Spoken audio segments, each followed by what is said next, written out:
Greetings. My name is Sharon Mijares. I'm a depth psychologist, and I would say also a philosopher. I'm not a researcher, so I don't have statistics to show, but I'm a deep thinker. How has it come? It has come mostly from my life. Learning how to observe deep within myself, which enables me to observe within others and circumstances. And that's kind of the foundation of what my talk, as it moves along, is going to go toward. I'm trying to get out of that light right there. So I'd like to begin with Stanislov Grof's quote.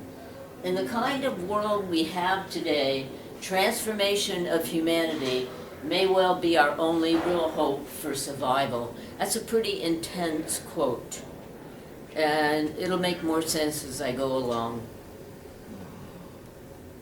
I click it at you? No. We gotta Well, I click which direction do I click it? Towards me is good. Okay. My definition of consciousness is more of a mystical one, ultimately. I think everything manifests from something we do not know. The great mystery, you might call it. And so everything is consciousness. You might say this is a form of consciousness. Everything that manifests. And that is my view.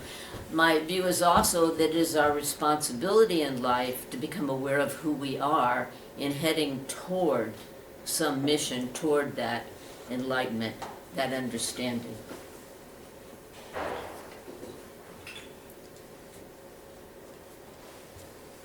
Okay, we have entered the unknown. We don't really have answers. I was listening to a very well-known, highly respected astrologer a few weeks ago, and he was saying if any astrologer tells you they know what's going to happen, run, because they can't. None of us really know. You might say humanity is in the underworld right now, and it's a time for deep learning how to be with ourselves. We have threats of nuclear war. We have climate crises. And then there are the Epstein files. That was a bomb that was supposed to go off with sound, but it didn't work. Okay. Many forces are present to keep us from inner ways of knowing.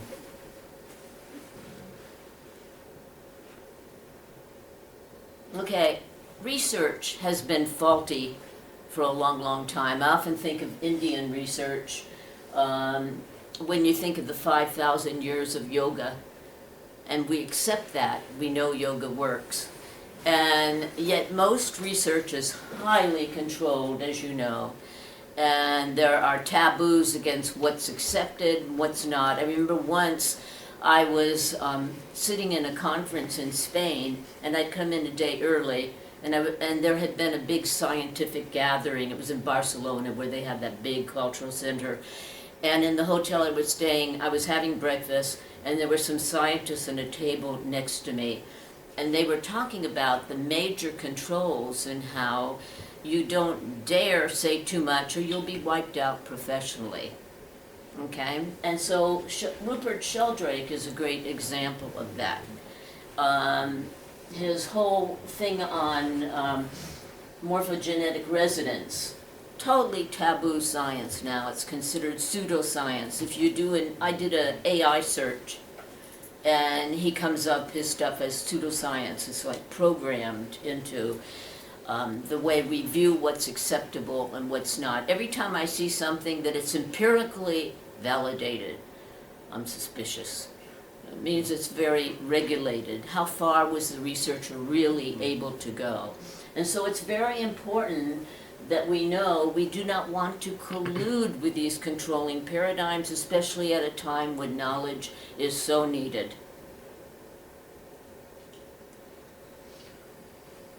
The biggest, I'm going to read this because it's really good. The biggest scientific delusion of all is that science already knows the answers. This is from Rupert Sheldrake, by the way. The details still need working out, but in principle the fundamental questions are settled, based on the claim that all reality is material or physical. Consciousness is a byproduct of the physical activity of the brain. Matter is unconscious, evolution is purposeless, God exists only as an idea in human minds, and hence in human heads, which is the effect of all the brain research, putting everything into the brain and the nervous system. This is all given in schools, so children are educated right from the start to believe only in the brain. And then you've got religion with all of its fundamentalism, which has really been growing. So you've got a lot of people in a very sad, unknowledgeable place right now at a time when great crises are unfolding. So without knowledge, how are people going to handle their reactions, their fear to such major change, which is very life-threatening? Oh, ta-da. Try it. Hold on. So, that looks like it. As this patriarchally world crumbles, instead of limiting what and how we research, we need to go deeper and deeper into science research and anything that offers a sense of something beyond and meaningfulness beyond what's right here. Right here is real important, but what we see and how we live within it, all the experiences that are being talked about are things that people just went into, that had that experience. But then the average person has been trained not to believe it's possible, okay? I want to talk about Ibn al-Arabi because he's significant. He was a 13th century Sufi mystic, and he basically named what's called the Imaginal Realm, a world which has ultimately all information within it that we receive within our consciousness. And all of his research was done phenomenologically, you might say, from his being able to go deeply into that state and to receive from it. That is very important. And I have it leads to, who are you and do you really know? Let's go further. Oh, I've got the control. So, how do we find this out? That's the question. The stream of mysticism and philosophy, historically beginning in Egyptian and Grecian mystery schools, offers significant guidance for what is needed. A few years ago, I was very blessed by my own Sufi friend and guide, Sadi Neil Douglas Klotz, to read Catafalque. I don't know if people have read that by Peter Kingsley. It's Catafalque, Jung, and the End of the World. It's an incredible book. So that led me into learning more about the ancient Greek philosopher Parmenides. Now Parmenides is very significant in terms of he is taken, this is in the days of the early Grecian mystery schools too, this is pre-Socratic, okay? Parmenides is carried by the daughters of Apollo, so they are goddesses in their own right, okay, into the underworld where he is greeted by Queen Persephone. He is then assigned other goddesses that will teach him about, we'll say, the virtues and the knowing within, so that when he comes from the underworld, he is going to live by those deeper values. Wow, is that needed right now, right? Because as the final sentence says there, humanity, I believe, has entered the underworld collectively. We're there, but most don't know it. Are they going to learn how to be guided for how to live? Now I want to talk about my favorite TV program, a series that I've watched at least every episode 3 times, and the one in the underworld countless, and because I've showed it to other people. It's called The Gift. It's a Turkish Netflix. It's really incredible. There's 24 episodes, and Atiye is the name of the major heroine, okay? She is at Göbekli Tepe. Many of you may be familiar with Göbekli Tepe. It's the oldest known temple in the world at this point in time, 11,000 to 12,000 years old. Okay, so the video series is going to take place in the area of Göbekli Tepe. She enters a cave, and as she goes into it, there's a rock slide, and it's closed off. So she's in the underworld. She's now going to go down. She doesn't have water. She doesn't have light. She doesn't have anything but herself, you might say. And as she's traveling through trying to figure out, is she going to die, is she going to live, what's going to happen, is she going to be rescued, she doesn't know. So she's in a place of total unknowing. And a goddess appears to her. And the goddess is, this is an important conversation. She's crying out, I don't want to die here. And the goddess appears, and so she asks the goddess, who are you? And the goddess responds, that's not what's important right now. What's important is, who are you? What are you? And everything that's going to go on is going to be about discovering that. She's got to go through some experiences where she's going to face childhood neglect, infancy neglect. We've got all these people that are all in trauma nowadays, right? Everybody's being treated for some kind of trauma. She's going to go right into it. She's going to see where it is initiated in infancy. Then she's going to see something about herself, because facing the shadow is always a bottom line for humanity and each one of us individually. She has to see herself at around 8 years old, where she's jealous that this adopted baby has been brought in, and she doesn't want to share her toys with her. And she goes, I wish you'd die. Well, the goddess shows her that words have power. Power are important, and what the kind of emphasis you put in it, because it's going to happen in another episode, that the sister is going to die, but then there's another possibility, so she's going to live in another way. So it's a very interesting scene, but very important. She's also going to go through these significant things in her life, one of which is also her first sex experience. For many women, that may not be good, may have been forced upon them. So she has to see all of this and see the reactions within her at the same time that she doesn't have water, she doesn't have light, she doesn't even know if she's going to live. But she's going through this very deeply. And toward the end, it's going to be, now she knows who she is. So, from a mystical and philosophical perspective, the goal has always been one of self-discovery, self-knowledge. Who are you? Who am I? That is your significant research. It's the ultimate research of all, is to go deep within to explore. It can be done through deep breath work like holotropic therapy. Sometimes it just happens for you and you're taken into some kind of a journey. And also, psychedelics are great.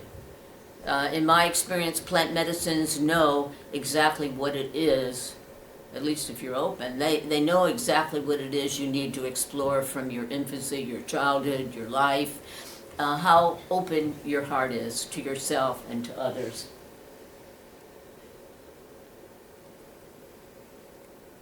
Oh. Are we needing a new? There's a story behind this. It's not his fault. Okay, let's get to the shadow. Everyone carries a shadow. And the less it is embodied, this is from Jung, by the way, and the less it is embodied in the individual's conscious life, the blacker and denser it is. At all counts, it forms an unconscious snag, thwarting our most well-meant intentions. We always need to look at the shadow. I was very blessed when I was around 27 years old to have had a dream. And some wild woman was running through the house. She'd been set loose. And I understood that I needed to find her and take her by the hand to a room where I could kind of observe from then on. And it was related to something I had done the other day in giving an astrological reading, where I'd kind of narrowed in on something negative I'd seen deliberately because this person had been unkind to me.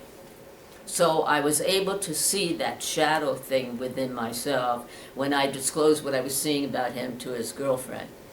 And I saw it, and from then on felt it, because once I had that connection in the dream, from then on I could always, not always, shadow work is the most important work we can do. And as we can see with many gurus and people that are failing, that you need to pay attention to your shadow all the way up. So I was very grateful for that dream, and that it helped me to be more aware, even somatically, to feel through my nervous system when I might be off a bit.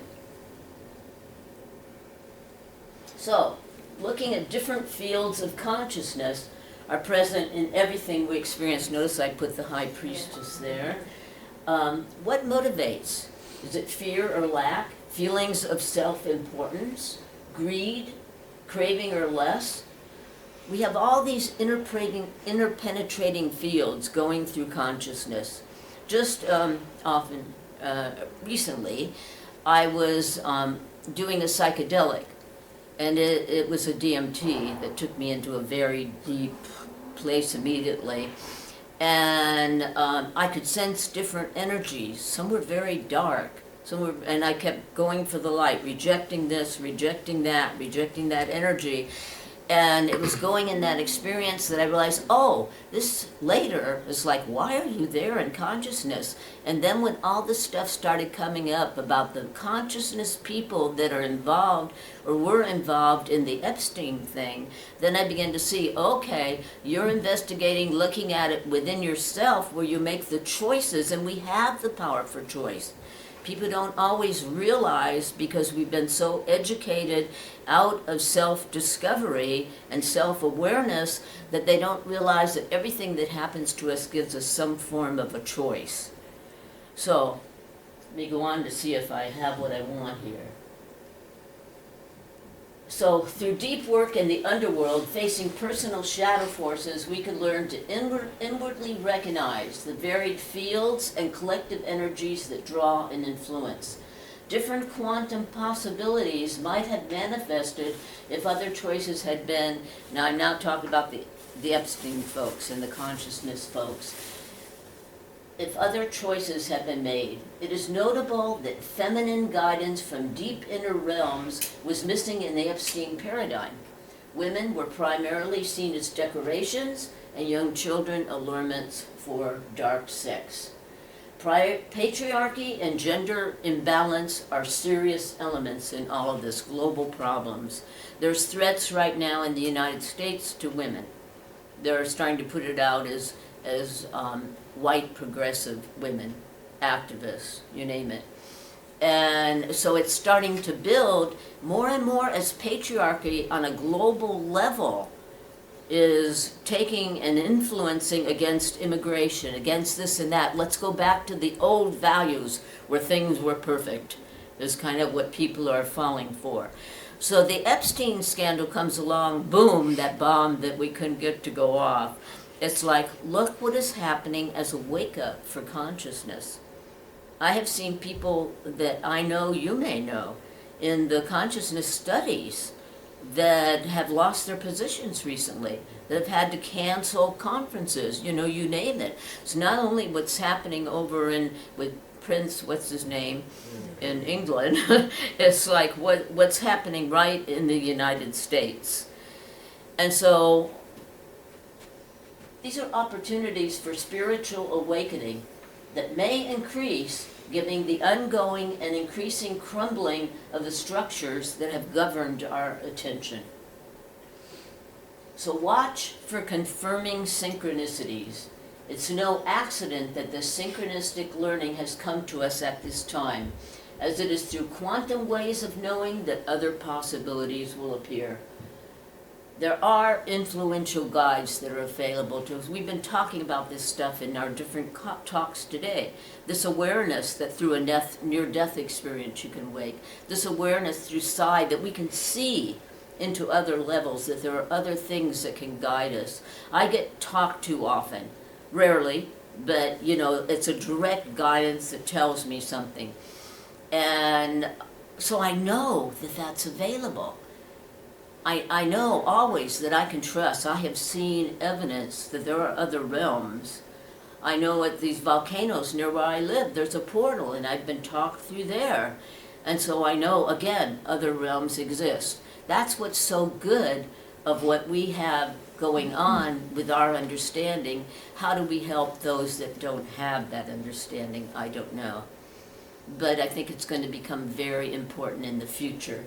And that is the point of my talk. Thus we can create a new age that may look very different from what we've been living. So now I'd like to open it up to any questions or comments that other people would like to make.